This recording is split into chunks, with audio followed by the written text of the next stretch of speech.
Welcome to the Jaron Jarvis channel. I am Jaron Jarvis.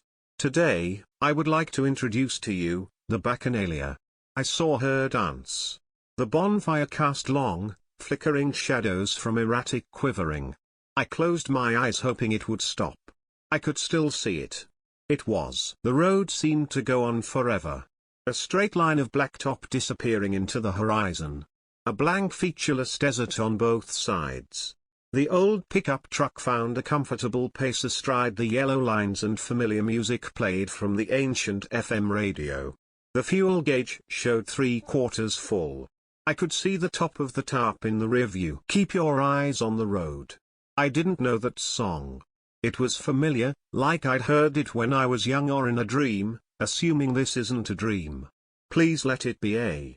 The tarp fluttered in the wind. Eyes on the road. I pulled into the motel, and pulled up to my room.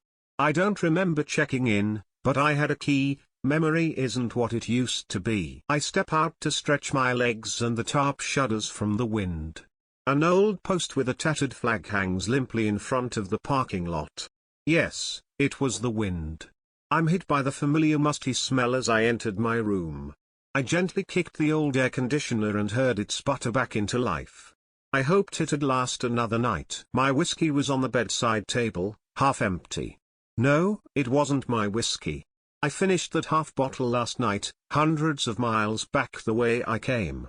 It was probably complimentary. I take a swig. Like a mint. The red glow of dusk illuminated the curtains while I lied on the bed and stared at the ceiling. There wasn't anything on the TV. I didn't turn it on, but I knew. All I could get was a static-filled local news broadcast and an extremely choppy church sermon broadcast. The way the audio kept skipping and fading in and out made it sound almost disturbing, but I'm sure it was just my ears playing tricks on me. I heard a rustling noise from outside.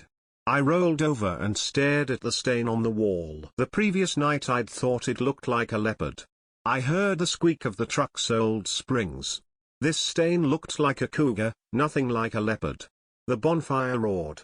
It was surrounded by. I was exhausted, thirsty, and hungry. I didn't remember the last time I'd eaten, just that half bottle of whiskey. Hallucinations, I told myself. It danced for hours, I thought. It threw itself around the fire with wild abandon, a celebration of something. I didn't want to be there. I'd said, the last time, that she didn't need me to watch, that I just needed rest. She said something, I don't know what, but it was something. I watched her dance. She wasn't alone. They were here when we arrived, like they'd always been here. Around the outside there were shadows hiding from the light, from them, but it hurt to look. I tried to hide too. Her family hurt to think about and I could feel the pain of the shadows. Carnal. It was something carnal they were celebrating. They call it white line fever. The road hypnotizes you and you lose track of yourself as you let your body take over driving. I wasn't sure how long I'd been driving but the fuel gauge said 3/4 full. I thought I heard something from the bed of the truck. Keep your eyes on the road.